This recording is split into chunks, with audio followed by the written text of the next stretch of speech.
Marjorie Ellison had never been the type to dream recklessly. Every decision in her life had been measured, built on careful budgeting, hard work, and an unwavering commitment to making things better for her son. She wasn't the kind of woman who counted on luck. Luck had never really been on her side. But she had always believed in persistence, in showing up, in keeping her head down and doing the work. And now, after years of long hours, aching feet, and clients who sometimes treated her like part of the furniture, she was finally about to take the biggest step of her life. The salon she had worked at for nearly a decade was one of the best in Dallas, catering to the kind of women who never checked price tags and always assumed their names would be recognized. It had been good to her, in its way. She had learned everything about the business, what worked, what didn't, the details of luxury service that kept clients coming back. But at the end of the day, it wasn't hers. She had spent years making other people's businesses successful, and now it was time to do it for herself. She had been planning this for so long that it felt like muscle memory. The business plan had been polished to perfection. She knew exactly where she wanted to set up shop, how to price services, what kind of experience she wanted to create. She had even picked out the scent of the candles that would sit at the reception desk. Every detail was accounted for. All she needed now was a loan to bring it to life. Walking into the bank, she adjusted the strap of her purse and took a deep breath. It was strange, really. This was the moment she had worked toward for so long, and yet, standing in front of the polished desk of the loan officer, she felt something close to hesitation. It wasn't doubt, exactly. It was something deeper. The weight of everything that had led her here. The loan officer, a middle-aged woman with a pleasant but unreadable expression, typed something into her computer and gave Marjorie a quick glance. "And you're applying for a business loan today?" "Yes," Marjorie said, smoothing the crisp edge of the folder in her hands. "I have all my documents ready." The woman nodded and clicked through a few more screens. "Let me just pull up your account." Marjorie waited, watching as the woman's fingers moved across the keyboard, her expression unchanged at first. Then she paused. A small frown formed on her face. She typed something else, a little slower this time. Her gaze flicked up to Marjorie, then back to the screen. Marjorie felt a shift in the air. The woman cleared her throat. "Ms. Ellison, I'm seeing something unusual here." Marjorie straightened. "Unusual?"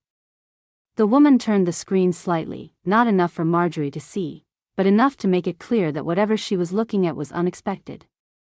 "Why do you need a loan?" the woman asked carefully. "You already have millions in your account." Marjorie let out a small, confused laugh. What?" The woman turned the screen fully now, her tone shifting from polite professionalism to something closer to concern. "Your balance. You have a little over, well, quite a bit more than what you're requesting." Marjorie leaned forward, her stomach tightening. She had barely more than a few $1,000s saved. What was this woman talking about? "That's not possible," she said. I don't even have an account with this bank." The woman's fingers hovered over the keyboard. "Well, according to our records, you do." Marjorie shook her head, gripping the edge of her chair. "There has to be a mistake." The woman hesitated, then turned back to the screen. "It shows that these funds were transferred as part of an estate settlement." She scrolled down. "From George Hawkes." The words barely registered. They didn't make sense. George Hawkes? The name meant nothing to her. The loan officer looked back up, her expression more careful now, her tone softer. "It's listed here as an inheritance from your late husband." Marjorie felt the air go thin around her. "My what?" Marjorie let out a short laugh, the kind that slipped out when something was so absurd it didn't deserve to be taken seriously. "That's not possible," she said, shaking her head. "I don't even have an account with this bank." The loan officer, a woman who had started this meeting looking slightly bored, was now sitting up straighter, fingers hovering over the keyboard. Well, according to our records, you do. Marjorie leaned forward, her pulse quickening. There has to be some mistake. The officer hesitated before turning the monitor slightly so Marjorie could see the screen. Her name was right there. Marjorie Ellison. The account number was unfamiliar, but the balance was unmistakable. A figure so large that for a moment, her brain refused to process it. The zeros blurred together, an amount of money so wildly out of sync with her reality that it may as well have been Monopoly cash. She blinked. Then blinked again. That says, she swallowed hard, trying to keep her voice steady. That says I have over $8 million. The officer nodded slowly. That's correct. Marjorie sat back in her chair, stunned into silence. She had spent her entire adult life making careful calculations, stretching every dollar to the very edge, planning meals, setting aside just enough for rent, childcare, and emergencies.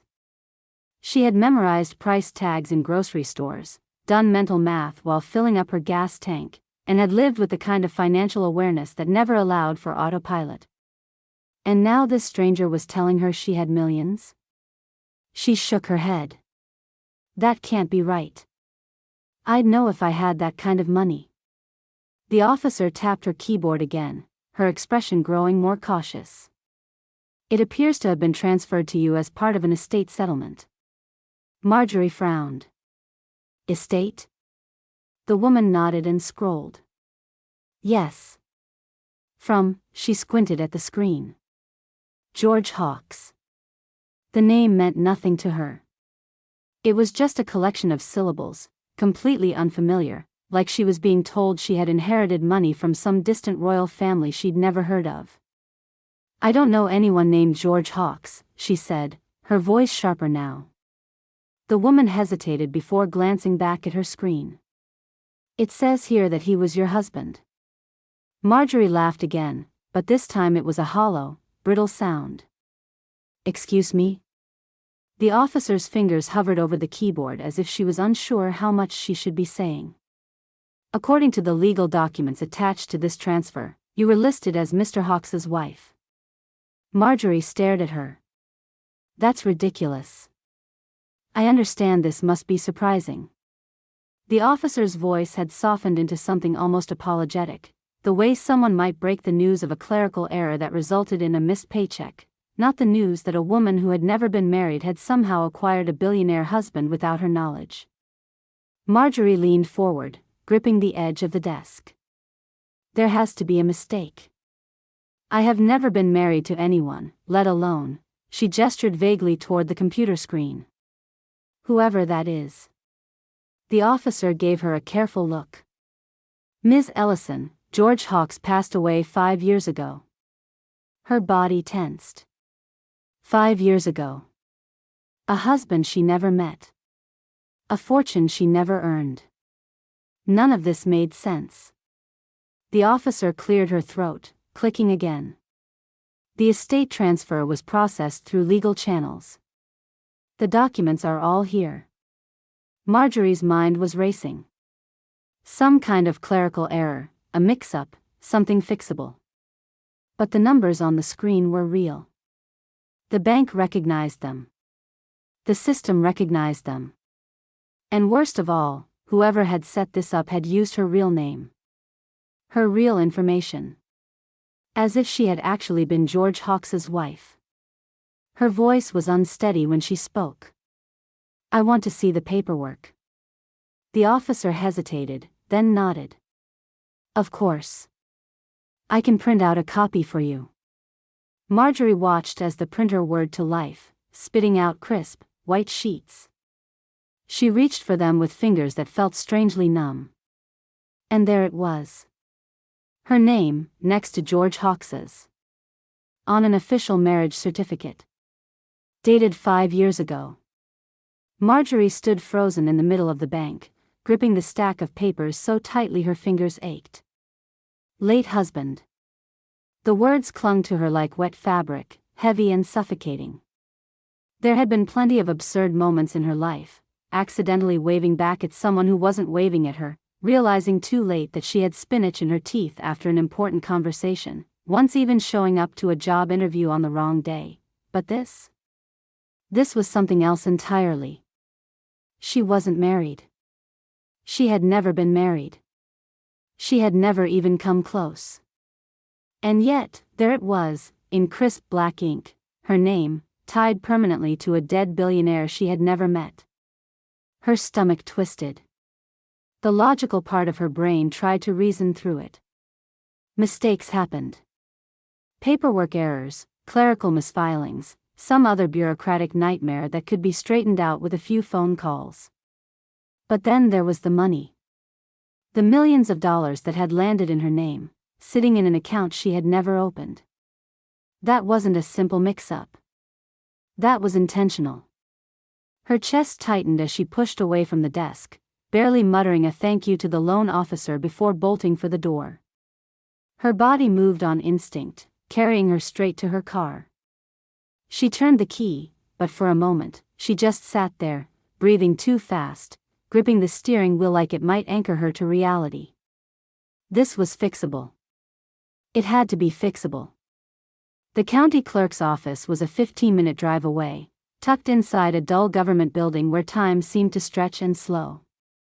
Marjorie had only ever been there once, years ago, when she needed a copy of her son's birth certificate for school records. She remembered the long wait, the scratchy fabric of the chairs, the smell of paper and toner. She parked haphazardly, barely checking her spot before shoving open the car door. Her feet carried her forward with single-minded determination, up the concrete steps and through the glass entrance. The clerk's office was nearly empty, just a couple of people seated on the plastic chairs and a bored-looking employee behind the counter. Marjorie approached, hands clenched at her sides. "Hi, I need to look up a marriage record." The woman behind the desk barely glanced up. "Do you have the names and approximate date?" Marjorie swallowed. "Yes. Marjorie Ellison and George Hawkes." The words felt unnatural in her mouth. It would have been, 5 years ago. The woman clicked around on her keyboard, then frowned slightly at the screen. "You looking for a copy?" "Yes." "Driver's license?" Marjorie fumbled with her wallet, pulled out her ID, and slid it across the counter. The woman barely looked at it before disappearing into a back room. Marjorie stood there, heart pounding. It was fine. She was going to get the record, see the error, and fix it. The clerk returned, a single sheet of paper in hand. She set it down on the counter, tapping a perfectly manicured nail on the top line. "There you go." Marjorie stared at it. It was real. Her name. George Hawkes's name. A legally binding document declaring them husband and wife. The date, 5 years ago. Her breath hitched. There has to be some mistake. The woman shrugged. "It's what's in the system. If you need to dispute it, you'd have to go through the courts." Marjorie barely heard her. The page swam in her vision. The signature at the bottom, the one that was supposed to be hers, looked eerily accurate. Not just a scribble, not something easily dismissed as a forgery. It looked like she had signed it herself.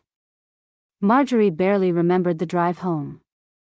Her hands shook the entire way, gripping the steering wheel so tightly her knuckles ached. The marriage certificate sat on the passenger seat, taunting her, as if daring her to argue with it. She wanted to crumple it up, throw it out the window, pretend she had never seen it, but the truth was, it was real. It was official. And it had her name on it. By the time she reached her apartment, she felt sick. She pushed through the door, tossed her keys onto the counter, and paced the small living room, trying to make sense of it. There had to be an explanation. There had to be a way to untangle this mess. Her laptop sat on the coffee table, half buried under a stack of mail and her son's school papers. She shoved everything aside and opened it, her fingers moving fast as she pulled up a search bar. George Hawks. If she had really been married to this man, she needed to know exactly who he was. The results loaded instantly. She stared at the screen, blinking at the sheer number of articles, news stories, and interviews attached to his name. This wasn't just some random businessman. He had been a force. She clicked the first link, an old Forbes profile. George Hawks had been a billionaire. Not just successful, untouchable. He had built a business empire that spanned real estate, finance, and tech investments. The article painted him as brilliant, ruthless, the kind of man who never took no for an answer. There was an old photo of him at a corporate event, dressed in an expensive suit, standing next to some politician whose name she didn't recognize. He looked sharp, confident. She scrolled further, past articles on market acquisitions and aggressive business strategies, until she found one about his personal life. The headline made her breath catch.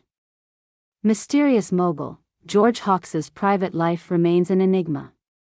She clicked on it, scanning quickly. No known long-term relationships. No publicized engagements.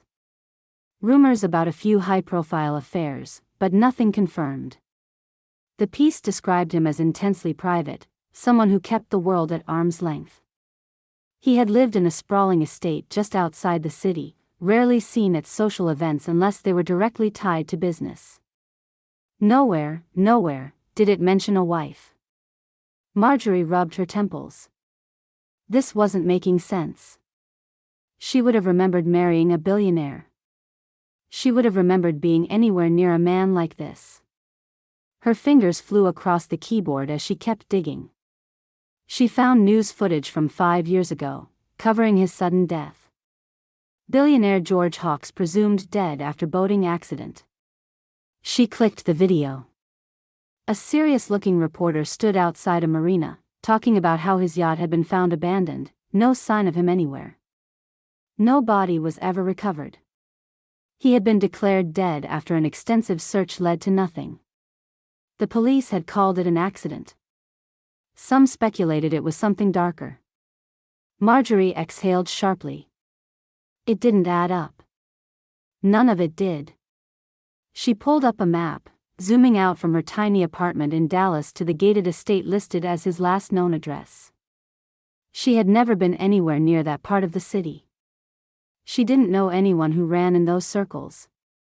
The most expensive place she had ever set foot in was a high-end salon where the clients expected their lattes steamed to precisely 140 degrees. Whoever George Hawks had been, he had existed in a world completely separate from hers. So how the hell had she ended up legally tied to him? Marjorie scrolled through article after article, each one unraveling the pristine image the media had once painted of George Hawks. At first glance, he had been a titan of industry, a self-made billionaire with an empire spanning multiple sectors. But underneath the carefully curated public persona, there was something darker. A lawsuit filed by former investors alleged fraudulent misrepresentation of assets. A real estate deal that collapsed overnight, leaving hundreds of employees without jobs. A series of offshore accounts flagged for suspicious activity. The deeper she dug, the worse it became. Tax fraud allegations. Financial scandals. Accusations that he had manipulated stock prices to inflate the value of his companies. She sat back against the couch, rubbing her temple with her free hand. This was the man she had supposedly married. Her fingers hovered over the keyboard before she typed in another search. George Hawks faked death. It felt ridiculous. Sensational. The kind of thing conspiracy theorists posted in comment sections. But the results suggested otherwise. A few fringe blogs had picked up the idea years ago, spinning wild theories about how a man as powerful as George Hawks wouldn't have simply disappeared in a boating accident. But even the more reputable sources hinted at inconsistencies. A reporter had questioned why no body had ever been recovered, why the security footage from the marina had gaps in the recording, why none of George's closest associates had seemed particularly surprised when the official declaration of death was made. There were whispers that he had been on the verge of something, an indictment, a federal investigation, some kind of reckoning. Marjorie's stomach twisted. If these stories were even partially true, then his death had been more than just convenient. It had been necessary. And somehow, she was tangled up in it. Marjorie's laptop screen glowed in the dimly lit apartment, casting sharp shadows across her face as she leaned forward, scrolling through yet another article. Her fingers were stiff from hours of clicking, her eyes dry from staring at the endless flood of information. George Hawks's name was all over the internet, but now, another name was appearing just as often. Andrew Ellison. The business partner. The man who had built Hawks Enterprises alongside George. Ruthless. Strategic. Charismatic when needed, but cold when it mattered. He was the kind of executive who knew how to make things disappear: numbers, deals, people who got in the way.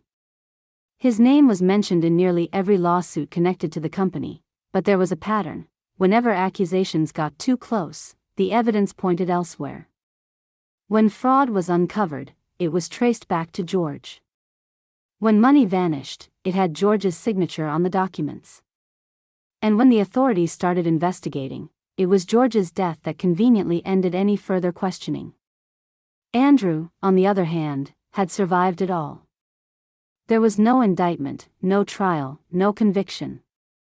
Somehow, he had emerged clean while his business partner became the sole villain of the story. Marjorie sat back, exhaling slowly. If George had truly faked his death, had he done it to escape justice? Or had he been the fall guy all along? Her fingers hovered over the keyboard before she typed, Andrew Ellison contact information. Nothing. No email, no direct phone number. His personal life was as locked down as his business records. She searched for his company, clicking through old press releases and interviews, looking for any sign of how to reach him. It was a dead end. He wasn't the kind of man who made himself easy to find. Frustration gnawed at her. She needed answers, but Andrew Ellison wasn't an option. Then, in one of the articles detailing the lawsuits, she spotted a familiar name. A law firm, one that had represented Hawks Enterprises through every scandal, every lawsuit, every whisper of fraud. Marjorie's pulse quickened. If Andrew Ellison wasn't reachable, maybe the people who cleaned up his messes were. She grabbed her keys. If she wanted answers, that was where she had to start. The law firm's office was exactly what Marjorie expected: sleek, expensive, and designed to intimidate. The kind of place where powerful men smoothed out their messes over whiskey and quiet legal settlements. The air smelled like leather and old books, the waiting area a perfect blend of minimalism and money. The receptionist, a woman in her 50s with perfectly styled hair and an expression that suggested she had no patience for unplanned visitors, barely looked up as Marjorie approached the desk. "Do you have an appointment?" the woman asked, tapping something into her computer. Marjorie took a steadying breath. "No, but I need to speak with someone about an urgent legal matter." The receptionist's eyes flickered up briefly, unimpressed. "What is this regarding?" Marjorie hesitated. She had no idea how much to say. If she walked in announcing that she was supposedly George Hawks's widow, would they laugh her out of the building? Or worse, would they already know exactly who she was? She forced herself to sound calm. "It's regarding an estate issue. I need to correct a mistake." That at least made the woman pause. Estate issues meant money, and money meant important clients. "Name?" "Marjorie Ellison." The receptionist typed, then stopped. Marjorie watched as something flickered across the woman's face, just for a split second, before she recovered, smoothing her features into the same neutral mask. "Wait here," she said, standing and disappearing through a set of large mahogany doors. Marjorie's stomach knotted. That reaction wasn't nothing. The woman recognized her name. Or at least, recognized that it meant something. She took a seat on one of the stiff leather chairs, gripping the strap of her purse as if that might help her hold on to her nerves. She glanced at the reception desk, where the woman had returned, now deliberately avoiding eye contact. Minutes stretched. Then more minutes. The wall opposite her had an oversized clock, the kind that ticked a little too loudly in the silence. She checked her phone. 25 minutes had passed. Then 40. She shifted in her chair, debating whether she should just leave. Maybe this had been a mistake. Maybe she had walked straight into something she didn't understand. Nearly an hour had passed when the mahogany doors finally swung open again. And this time, it wasn't the receptionist who stepped through. It was Andrew Ellison. The man who stepped into the room was nothing like the version of him she had read about. Marjorie had expected someone cold, calculating, someone who operated in the gray spaces of morality without a second thought. But the man who walked toward her had a smile so warm, so effortlessly charming, that for a moment, she thought she must have the wrong Andrew Ellison. "Miss Ellison," he said smoothly, stretching out a hand. "I'm so glad you came." His voice was rich, his handshake firm but not overpowering. The kind of grip designed to make a person feel at ease. His tailored suit was perfectly pressed, his dark hair just slightly tousled in a way that made him look more approachable, like he wasn't the kind of man who could destroy a person with a single phone call. Marjorie didn't trust any of it. She took her hand back, steadying herself. "You were expecting me?"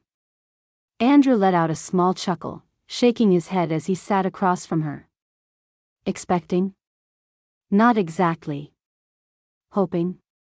"Yes." He leaned back, completely at ease, like they were old acquaintances catching up over coffee instead of two strangers meeting under wildly suspicious circumstances. "We've been trying to reach you for quite some time," he said, clasping his hands together. "Honestly, I can't tell you how relieved I am to finally have you here. At least there are still honest people in this world." Marjorie blinked. "Excuse me?" Andrew sighed, shaking his head with an exasperated but good-natured smile. "This whole mess. I can't imagine how confusing it must have been for you. A woman minding her own business, suddenly finding herself in the middle of a legal disaster. It's absurd, really." She stared at him, waiting. He gave her a sympathetic look. "I assume that's why you came in today? To clear everything up?" She nodded slowly. "That's right. I want to know how I ended up legally married to a dead man I've never met." Andrew pressed his lips together, like the whole thing just pained him. "Miss Ellison, I can assure you, this was nothing more than a terrible mix-up. There was no marriage. No actual relationship. Just a bureaucratic error that should have been handled years ago." Marjorie narrowed her eyes. "A bureaucratic error?" He let out another soft chuckle. "Believe me, I know how insane that sounds." He exhaled and sat forward, resting his elbows on the table. "George's death," he hesitated, as if choosing his words carefully. "It was a lot. Not just for me, but for everyone who worked with him. He left behind an empire, lawsuits, financial chaos. It was overwhelming. And in the middle of all that, mistakes were made. Somewhere along the line, your name was added where it shouldn't have been, and when we tried to undo the error, well, you were nowhere to be found." Marjorie stared at him. "Nowhere to be found?" Andrew gave a small shrug. "No forwarding address, no phone number. You weren't responding to any official communications. At one point, we even thought maybe you had chosen to disappear." She nearly laughed. She had been in the same apartment for years, using the same phone number, living the same life.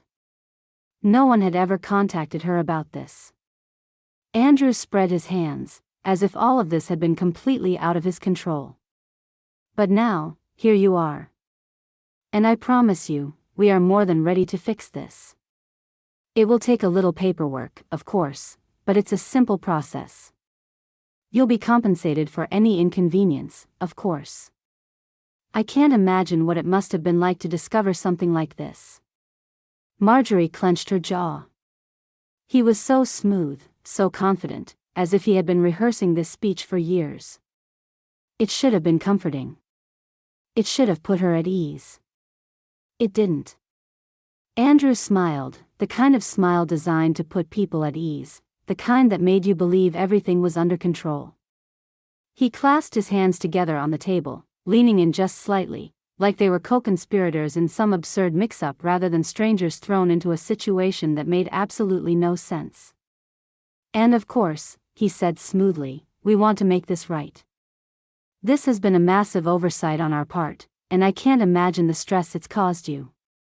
He sighed, shaking his head as if he himself had lost sleep over it. The least we can do is compensate you for the trouble. Marjorie exhaled, feeling the tension in her shoulders ease just a little. Finally. Someone was acknowledging how ridiculous this all was. Someone was offering a solution, a logical explanation. I can't tell you how relieved I am to hear that, she said, letting out a breathy laugh. I mean, I walked in here not even knowing how to begin fixing this.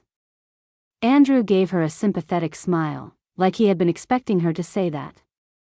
I completely understand. That's why we've already started putting things in motion to sort it out. If you come back tomorrow, everything will be ready. Marjorie blinked. Tomorrow? Yes. Just a bit of paperwork, and then we can go to the bank together, get it all straightened out. She nodded quickly. That made sense. A process like this probably took time. And after that? Andrew spread his hands. After that, it will be like this never happened. You won't have to worry about any of it. A weight lifted off her chest. She hadn't realized just how much she had been bracing for something worse, something impossibly complicated. Wow, she said, shaking her head. I really wasn't expecting it to be this simple. Andrew chuckled. Honestly, neither were we. But we're just glad you came in. Now we can finally fix this. Marjorie smiled, a real one this time. She could feel herself unclenching, the exhaustion of the last 24 hours finally catching up to her. I'll be here tomorrow, she said, standing up. And really, thank you. This has been overwhelming, and I appreciate you taking the time to explain everything. Andrew stood with her, offering another warm handshake. It's the least we can do. I'll see you tomorrow. She walked out of the law office feeling light, the air outside cooler than she remembered. It was almost laughable, the way she had worked herself up over this, the hours of frantic Googling, the paranoia creeping in as she imagined worst-case scenarios. It had all been a mistake. And tomorrow, it would be over. Marjorie stepped out of the law firm and into the bright afternoon sun, feeling lighter than she had in days. The weight in her chest, the knot in her stomach, gone. It was going to be fine. It had all been a ridiculous, bureaucratic mistake, and tomorrow, it would be corrected. She would sign some paperwork, they would go to the bank, and then she could move on with her life. She hadn't even realized how much tension she had been carrying until now. She walked to her car with a bounce in her step, pulling out her keys with the kind of casualness she hadn't felt since before this whole mess started. The moment she slid into the driver's seat, she let out a small laugh, an actual, relieved, almost giddy laugh. It was over. Traffic was heavy, which gave her too much time to think, but for once, she wasn't spiraling. She let her mind wander, thinking about how different her life would be once this was officially behind her. The salon, the business she had been dreaming about for years, she could finally get back to focusing on that instead of unraveling some absurd legal mix-up. But as she sat at a red light, tapping her fingers against the steering wheel, a small thought surfaced. A small, insignificant, almost meaningless thought. Andrew Ellison had been incredibly warm. That, in itself, wasn't strange. Plenty of powerful men knew how to turn on the charm. But it wasn't just the charm. It was the way he had spoken to her, the way he had gone out of his way to reassure her, to make her feel safe. It wasn't what she had expected at all. She had read everything about him, or at least everything that was available online. He was a businessman, one of those cutthroat types who got what they wanted without caring about collateral damage. Ruthless, aggressive, the kind of man who had survived scandals while others took the fall. And yet, the moment she had walked through that door, he had acted like he had all the time in the world for her. The light turned green, and she pressed on the gas, shaking her head at herself. What was she doing? Picking apart the way a man had been nice to her? Overanalyzing a situation that was already being resolved? It was paranoia, that's all. A natural response to the mess she had been dropped into. But then another thought crept in. The waiting. They had made her wait for nearly an hour. That was the part that wasn't sitting right. She had walked in unannounced, expecting to speak to some junior lawyer who would shuffle through her file and send her home with instructions to call back next week. But instead, they had asked her to wait, and not just for a little while, long enough that she had started to question whether she should leave. And then, instead of a lawyer, instead of some legal assistant handling an obvious clerical mistake, a millionaire had walked through the door. A man who, by all accounts, was incredibly busy. A man who had no reason to personally involve himself in a situation like this. Marjorie merged onto the freeway, gripping the steering wheel a little tighter. He had known exactly who she was the moment he walked in. He had thanked her for coming, like she was doing him a favor. And he had already decided, before even speaking to her, that they would meet again tomorrow. She was halfway home when the lightness in her chest started to dissolve. Marjorie pulled into her apartment complex, turned off the engine, and sat there, staring at the dashboard. The car suddenly felt too small, the air inside it too thick. Her heart wasn't racing exactly, but something inside her had shifted, like a puzzle piece finally clicking into place. She grabbed her phone and opened a new search. George Hawkes' fraud investigation. The results were familiar, but this time, she wasn't just skimming. She was reading between the lines. There it was, clear as day. George had been at the center of every financial scandal tied to Hawkes Enterprises. His name was on the documents, his signature on the accounts, his face on every article exposing the fraud. The lawsuits, the investigations, everything pointed directly to him. And Andrew Ellison? Not one charge. Not one lawsuit that had stuck. Not one frozen account. It was almost impressive, really, the way he had emerged completely untouched while his business partner took the fall. And then there was the timing. George had died in a boating accident right as the investigations were heating up. The moment he disappeared, the company unraveled, lawsuits piled up, and the assets? Gone. Not gone. Moved. Marjorie gripped her phone tighter. George had died at the perfect moment. And all of his wealth, his assets, his businesses, every last piece of it, had already been transferred out of his name. She scrolled back to the marriage certificate, pulling up the image she had taken on her phone at the clerk's office. Her name. The money had gone somewhere. It had gone to her. Her mouth went dry. This wasn't a clerical error. This wasn't an unfortunate mix-up. She had been used. She had no idea how, or why, or who had chosen her, but it didn't matter. The only thing that mattered was that Andrew Ellison knew exactly who she was before she even walked through that door. He hadn't been surprised to see her. He had been waiting. She looked back at their conversation in her head, turning over every moment like an investigator looking for cracks in a story. Andrew had been too smooth, too reassuring. He had known she would come in confused, panicked, eager to fix the mistake. And he had been ready with a solution before she even had time to process what was happening. The delay. The hours she had spent in the waiting room, debating whether she should leave. They hadn't been preparing paperwork. They had been preparing a response. And now, she had done exactly what they wanted. She had agreed to come back. To walk right into whatever they had planned for her. She felt a chill crawl up her spine. If she knew the truth now, it meant they knew she knew. She wasn't just some random name attached to a legal glitch anymore. She was a loose end. Marjorie sat at her kitchen table, laptop open, hands curled around a mug of coffee that had long since gone cold. The clock on the wall read past midnight, but sleep wasn't an option. Not tonight. Not when everything had shifted so violently in the past few hours.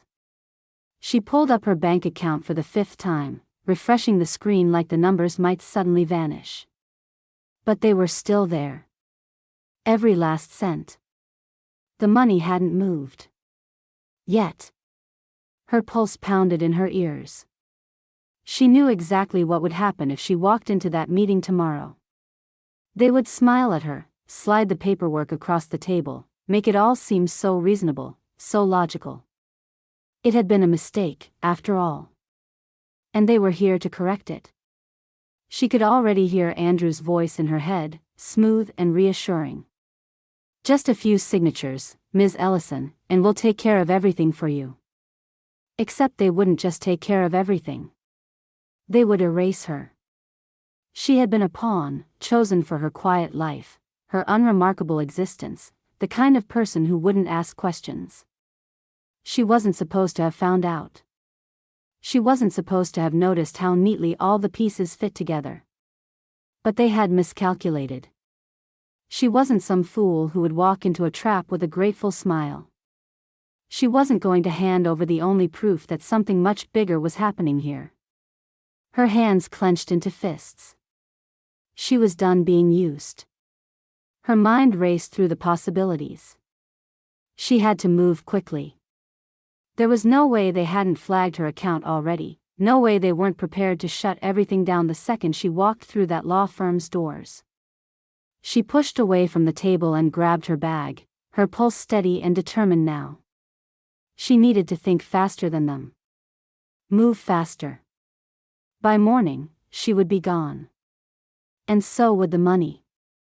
Marjorie barely slept.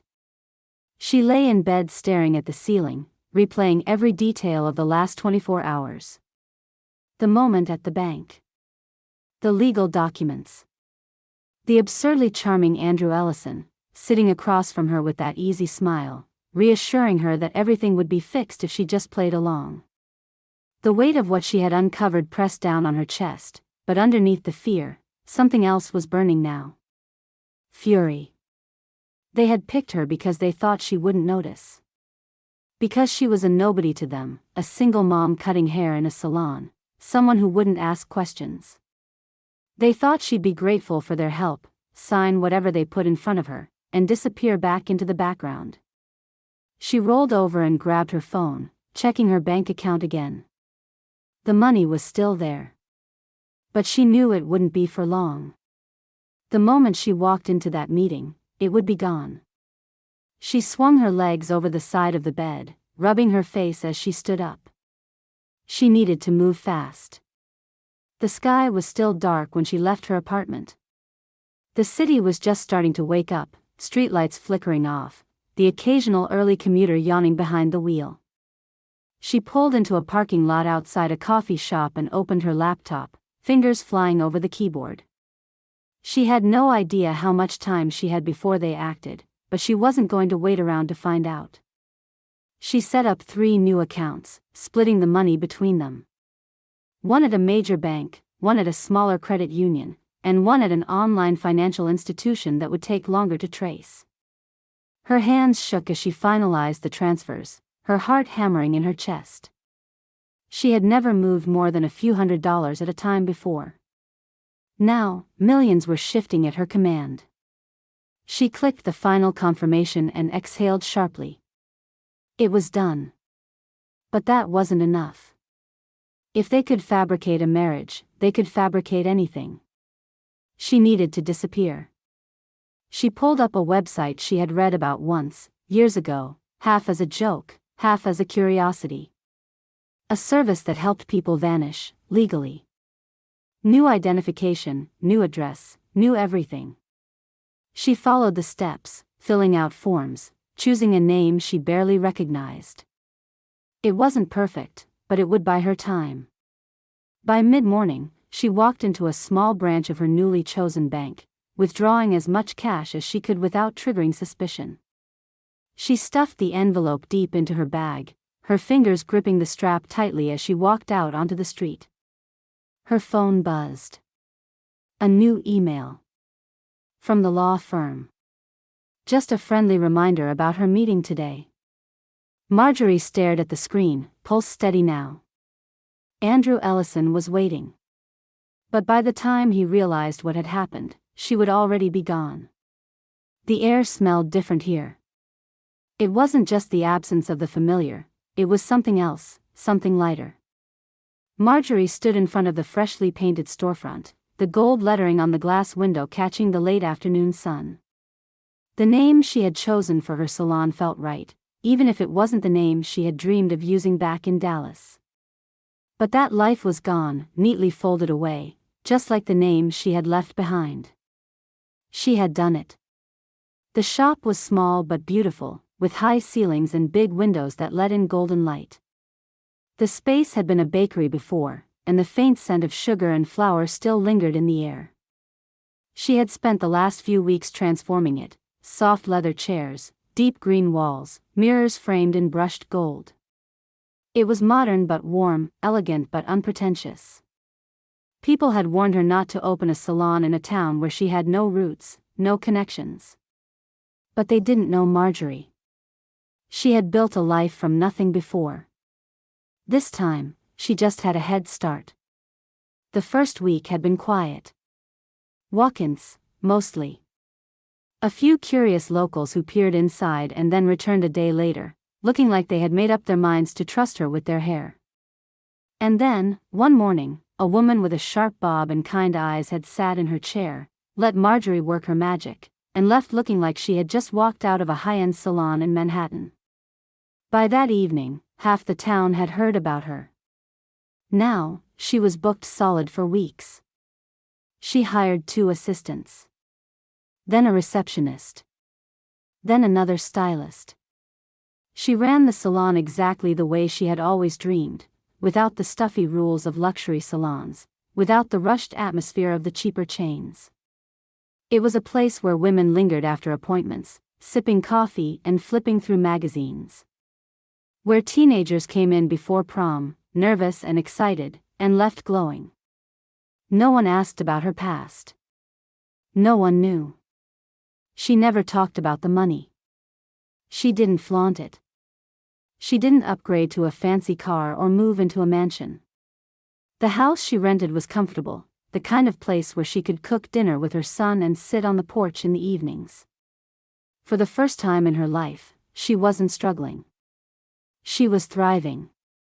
And for the first time in a long time, she finally felt safe. The night was quiet. The kind of quiet Marjorie had come to love: the hum of crickets outside, the occasional distant bark of a neighbor's dog, the soft creak of the porch as the wind moved through the wooden beams. She had just put her son to bed, kissed his forehead, smoothed his curls, and listened to his breathing slow as he drifted to sleep. In the kitchen, she poured herself a glass of wine, rolling the stem between her fingers as she leaned against the counter. There was a time when nights like this had been a luxury, when she would have been too exhausted from work, too anxious about bills, too drained by the weight of everything. But now, things were different. She exhaled, letting herself enjoy the moment. Then, there was a knock. Her body went cold so fast it felt like the air had been sucked out of the room. No one knocked on her door this late. She set the glass down carefully, her fingers suddenly unsteady. It was probably nothing. A neighbor, maybe. A delivery mix-up. But something in her gut twisted, warning her before her mind could catch up. She moved toward the door, pulse hammering, her bare feet soundless against the hardwood floor. Through the peephole, all she could see was darkness. A tall figure stood just beyond the porch light, their face hidden in shadow. She didn't want to open it. Every nerve in her body told her to lock the door, turn off the lights, pretend she wasn't home. But before she could make that decision, a voice cut through the silence. Marjorie. Her breath caught in her throat. It wasn't possible. Slowly, she unlocked the deadbolt and pulled the door open. And there he was. George Hawkes. Very much alive. His eyes, sharp and knowing, studied her face like he was committing it to memory. The corner of his mouth lifted, just slightly, like this moment was amusing to him. Then he spoke. We need to talk. Marjorie tightened her grip on the doorframe, forcing herself to breathe. She could feel the blood rushing to her ears, the way her stomach flipped, the way every instinct told her to slam the door and lock every bolt. But she didn't. Instead, she blinked, tilted her head just slightly, and let her mouth part in what she hoped was a convincingly stunned expression. George? Her voice came out soft, barely above a whisper. But, you're dead. George Hawkes smiled. It wasn't warm. It wasn't cold, either. It was something in between, the kind of expression a man like him would wear when he was enjoying a private joke. His eyes never left hers, sharp and calculating, like he was waiting for her next move. I imagine this is a shock, he said, his voice smooth, almost gentle. Marjorie swallowed, widening her eyes just enough to sell it. A shock? She let out a breathy, disbelieving laugh. You think? George studied her, his expression unreadable. You must be so confused. She nodded immediately. Completely. She had played this game before, with difficult clients at the salon, with condescending men who thought they could get away with talking down to her. The trick was to make them believe they had the upper hand. George exhaled, as if he had expected this reaction. I didn't have a choice, he said, slipping his hands into the pockets of his expensive-looking coat. I had to disappear. Marjorie blinked at him. Disappear? For safety reasons. He let the words hang in the air, watching her. She forced herself to look appropriately bewildered. I don't understand. George's mouth quirked like he had already decided she wasn't a threat. I imagine there's a lot you don't understand. His tone was soft, almost condescending. But I can explain. If I could just come in. Marjorie hesitated, shifting slightly, as if debating. She needed to stall. Let him keep talking. Let him think she was just some overwhelmed woman who had stumbled into something far bigger than herself. Why now? She asked instead. Why come back after all this time? George's eyes darkened, and just like that, she knew. He wasn't here because he missed his old life. He wasn't here for her. He was here for the money. Marjorie moved through the kitchen with deliberate ease, careful not to let her hands shake as she pulled a bottle of whiskey from the shelf. Her heart was hammering in her chest, but she kept her breathing steady. She could feel George watching her, studying her reactions, assessing whether she was still the clueless woman he thought she was. She turned back to him with a small, uneasy smile. Whiskey, right? George nodded, removing his coat and draping it over the back of the chair like he had all the time in the world. Neat. Of course. The kind of man who faked his own death and came back to collect his fortune wasn't the type to water down his whiskey.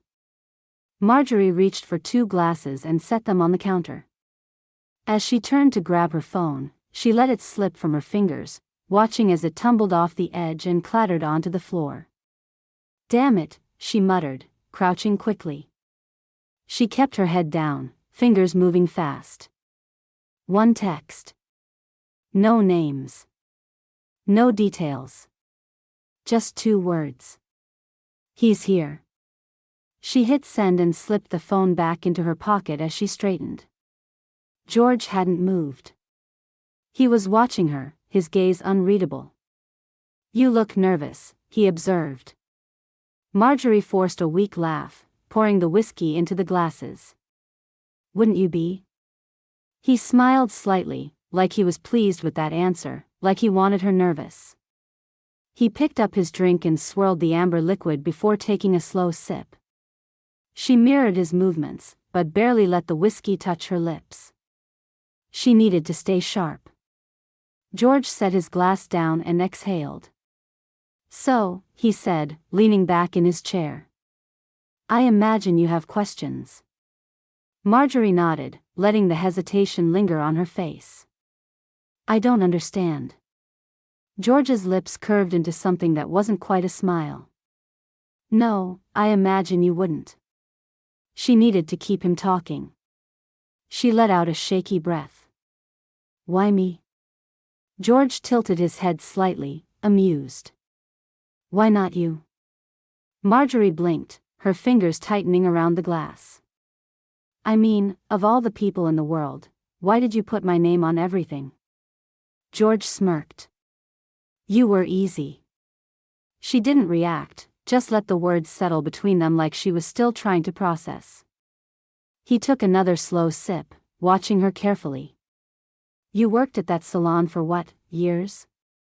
"Same job, same apartment, same routines." "You had no assets, no debts, nothing that would raise any red flags." "You were invisible." Marjorie swallowed, keeping her expression open, as if she was still struggling to make sense of it. George leaned forward slightly, his voice low and knowing. "Andrew's wife used to get her hair done there, did you know that?"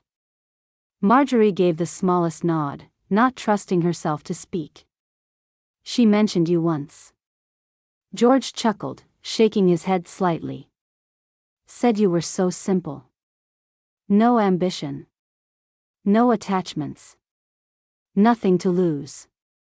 Marjorie felt something sharp cut through her, but she forced herself to stay calm. "You were perfect," George continued. "A nobody. Someone who wouldn't ask questions. Someone who wouldn't even notice." She let out a soft, breathless laugh, pretending to be flustered, pretending to be the kind of woman who was still struggling to make sense of all of this. George smirked. "It worked, didn't it?" Marjorie took a slow sip of whiskey as she heard the distant sound of tires rolling up the driveway. Yes. It had worked. But not the way he thought. The knock at the door was loud. Steady. Authority wrapped in sound. George didn't flinch at first. He swirled the last of his whiskey, eyes still on her, as if he wasn't remotely concerned. Marjorie, keeping her role intact, widened her eyes and glanced at the door like she had no idea who could be standing on the other side. Another knock, this time sharper. George finally set his glass down, his movements slower now, like something in the air had shifted and he was just starting to notice. "You expecting someone?" he asked, his voice casual, but there was something else underneath it now. A flicker of tension. Marjorie stood, smoothing her hands on her jeans like she was just as surprised as he was. She took 2 steps toward the door before stopping, turning back to look at him, letting just a little bit of something knowing slip into her expression. George's eyes narrowed. A third knock. Something in his posture changed. Slowly, he stood up, his hands resting on the back of the chair, his jaw tightening. He was catching up now, putting together the pieces a second too late. Marjorie tilted her head slightly. "You think I didn't know why you were here?" George didn't respond, but his fingers curled tighter around the chair. The 4th knock came, but this time, it was accompanied by a voice. "Police. Open the door." Marjorie reached for the knob, her heart pounding now, not with fear, but with something sharper.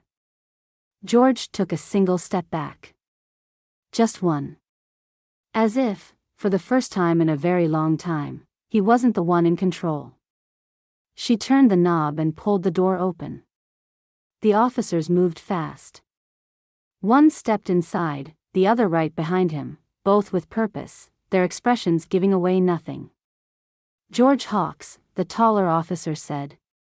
"You're under arrest." George didn't fight. He didn't argue. He just let out a quiet breath, like a man who had finally reached the end of a very long, very complicated game.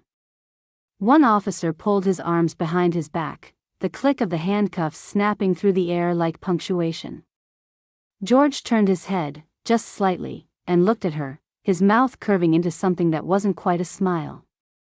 "You were smarter than I thought," he said, his voice almost amused. Marjorie let out a breath.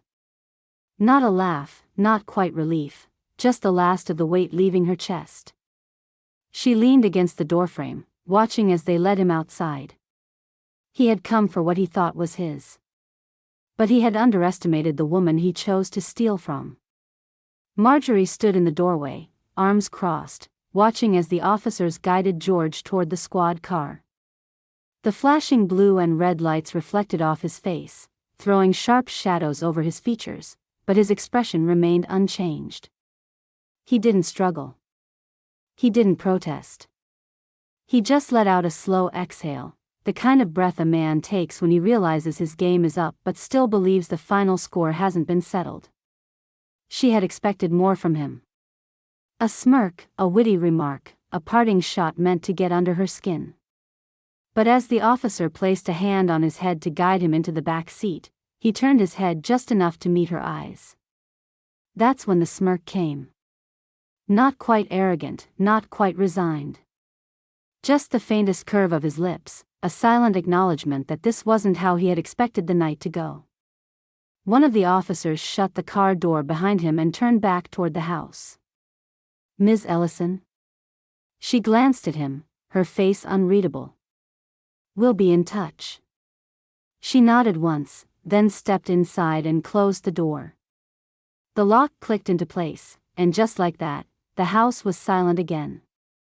No more flashing lights, no more heavy footsteps, no more measured voice trying to convince her he wasn't a man who would lie, steal, and fake his own death. Just her. And the quiet. She lingered for a moment, fingers resting against the cool surface of the door. The rush of the last hour was still in her veins, but underneath it, something calmer was settling in. She had won. She walked back into the kitchen, her eyes falling on the whiskey glass George had left on the counter. It was still half full, sitting there like a ghost of the conversation they had just had. She picked it up, turned it in her hand, watching the liquid swirl for a moment before she walked to the sink and dumped it out. Then she grabbed the bottle and poured herself another. This drink was hers. She carried it to the kitchen table, lowering herself into a chair, exhaling as she took a slow sip. The warmth spread through her chest, but it wasn't just the alcohol. It was the finality of it all. The quiet satisfaction of knowing she had seen through every lie, every manipulation, and had walked away unscathed.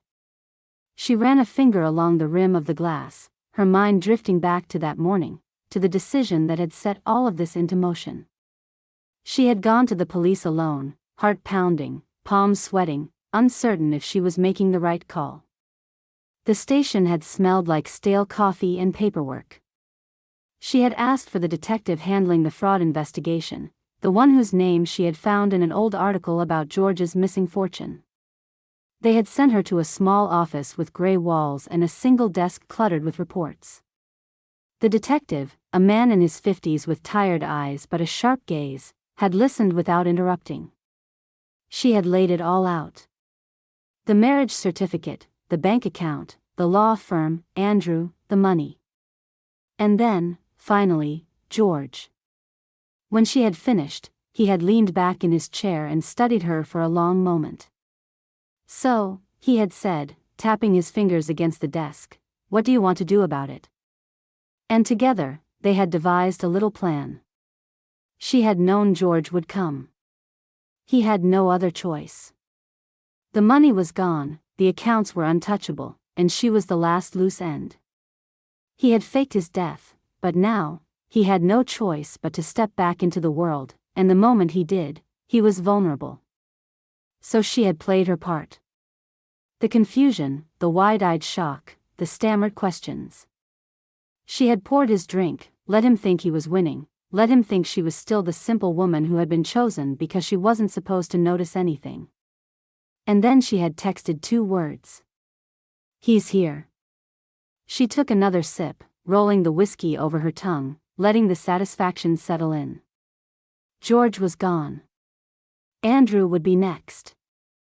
And as for her, she was exactly where she was meant to be. No regrets.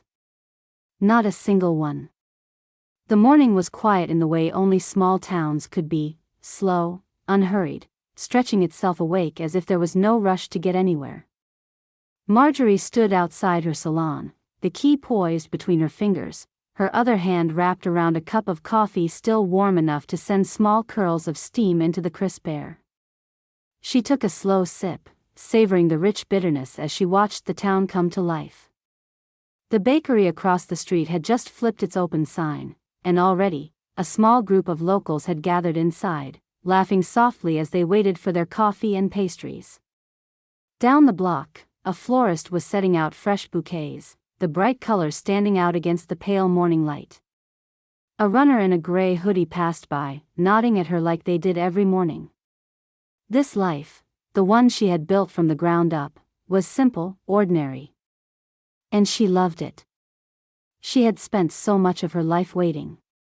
Waiting for the next bill, the next paycheck, the next round of stress that would press against her chest like a weight she couldn't shake. Waiting for someone to tell her what her limits were, how far she was allowed to go, how small she was supposed to keep herself. She wasn't waiting anymore. She turned, unlocked the door, and stepped inside. The salon smelled like eucalyptus and vanilla, the scent of the candles she lit every morning before opening.